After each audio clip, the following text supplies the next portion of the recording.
नमस्कार मित्रांनो, स्वागत आहे तुमचं अजून एका नवीन व्हिडिओमध्ये। तर आज आपण चाललेलो आहे भूषणगडला, नेहमीप्रमाणे माझ्या मित्राबरोबर स्वप्नील बरोबर। तर मित्रांनो, हा व्हिडिओ तुम्हाला आवडल्यास आपल्या व्हिडिओला लाईक करा, आपल्या चॅनलला सबस्क्राईब करा आणि आपल्या मित्रांबरोबर शेअर करा। चला तर मग आपली भूषणगडची भटकंती चालू करू।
नमस्कार मित्रांनो, आता आपण पोहोचलो आहे भूषणगडाच्या पायथ्याशी। भूषणगड जो किल्ला आहे तो सातारा जिल्ह्यातील मानखटाव तालुक्यात येतो। याच्या शेजारची गावे म्हणजे पळशी आणि वडूज। तर भूषणगडाच्या तुम्हाला जर पुण्याहून येत असाल भूषणगडला, तर तुम्हाला पुण्याहून येण्याचा मार्ग म्हणजे पुणे, सातारा, नंतर तुम्हाला रहमतपूर, औंध, पळशी, नंतर हे भूषणगड गाव। या गडावरून या गावाचं नाव भूषणगड पडलेलं आहे। गडाबद्दल थोडीशी तुम्हाला माहिती द्यायची झाली तर या गडाची उंची समुद्रसपाटीपासून 905 मीटर उंच आहे। हा जो गडाचा डोंगर आहे, या डोंगरापासून तुम्हाला शेजारी कुठलाही डोंगर दिसणार नाही। त्याच्यामुळे ह्या डोंगर रांगेत हा एकटाच म्हणजे एकच डोंगर आहे। त्यामुळे या गडाचा उपयोग शत्रूवर नजर ठेवण्यासाठी होत होता।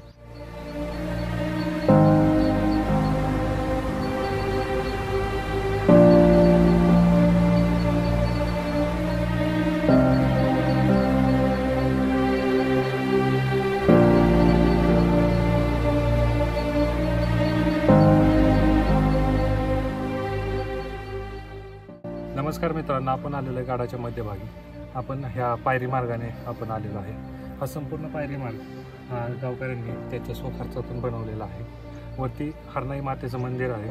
तसंच माझ्या मागे बघत असाल तर एक बुरुज दिसतो तुम्हाला, पण या गडाचा दरवाजा तुम्हाला दिसणार नाही। दरवाजा आतल्या बाजूला आहे, कारण या गडाच्या दरवाजाची रचनाच अशा प्रकारे करण्यात आली आहे की खालून तोफगोळा जरी टाकला शत्रूने तरी दरवाजावरती पडू नये।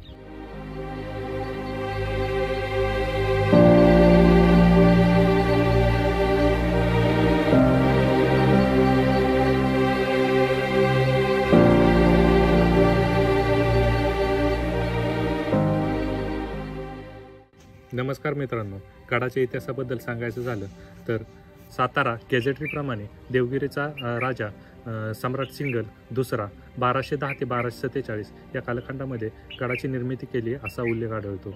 इसवी सन 1676 मध्ये वर्धनगडाबरोबरच महाराजांनी या किल्ल्याची दुरुस्ती केली असावी असाही उल्लेख सभासदांच्या बखरीमध्ये आढळतो। संपूर्ण शिवकाळामध्ये हा गड मराठ्यांकडेच होता।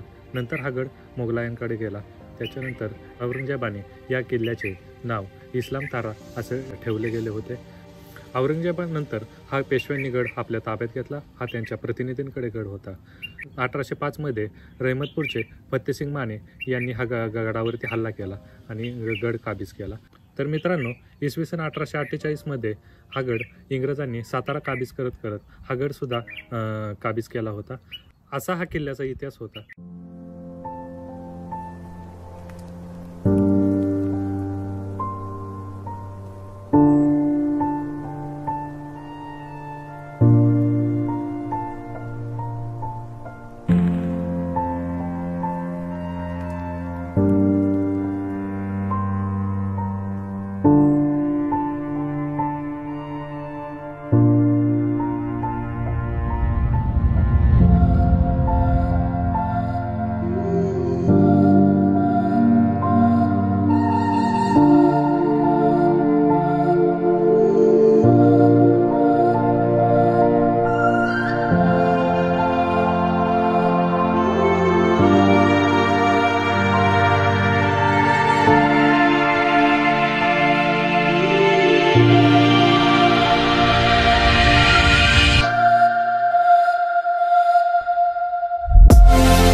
तर मित्रांनो, अशा प्रकारे आपली ही भुशंगडची भटकंती संपते. तर मित्रांनो, तुम्हाला कसा काय वाटला हा व्हिडिओ नक्की कमेंटमध्ये कळवा.